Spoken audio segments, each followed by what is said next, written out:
Bonjour! Aujourd'hui c'est le dernier épisode sur le chocolat, mais un des plus importants puisqu'on va parler de comment maigrir grâce à une diète à base de chocolat.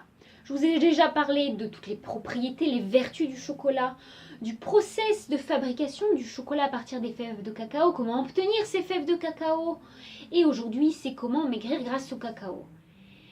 Ce qu'il faut savoir, c'est que pour 100 grammes de chocolat, on a 550 kilocalories, ce qui est beaucoup. Le chocolat est pourtant calorique. Mais qu'est-ce qui fait qu'on peut maigrir? Eh bien, à l'intérieur du cacao, on retrouve des substances que l'on appelle catéchines, qui font partie de la famille des flavonoïdes. Ces substances-là vont aider à la perte de poids et vont également permettre d'augmenter la masse musculaire. Ensuite, le chocolat noir, le chocolat amer notamment, provoque un effet de satiété, ce qui fait qu'on ne va pas avoir faim avant un long moment.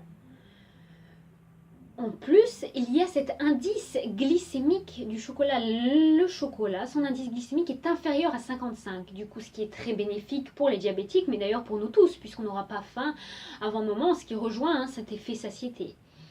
Ensuite, ce qu'il faut savoir, c'est que manger un carré de chocolat noir après un bon gros repas va agir sur nos sucs gastriques en permettant une meilleure digestion de notre repas.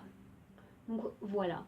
Mais également, quand vous avez un peu faim, un petit casse-croûte, vous avez envie de manger quelque chose de sucré, il ne faut pas résister, il faut manger. Mais il vaut mieux manger un carré de chocolat que de manger un biscuit industriel, bien sûr.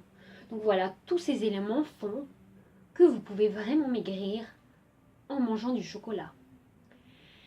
Par la suite, je prévois donc de vous parler notamment des plantes, comment se soigner par les plantes, également la vérité sur les cosmétiques, d'où vient ce qu'on mange, comment comprendre, déchiffrer cette liste longue que l'on retrouve sur nos emballages alimentaires. Mais également, et selon moi le thème le plus important, ce sont les huiles essentielles. Qu'est-ce qu'une huile essentielle?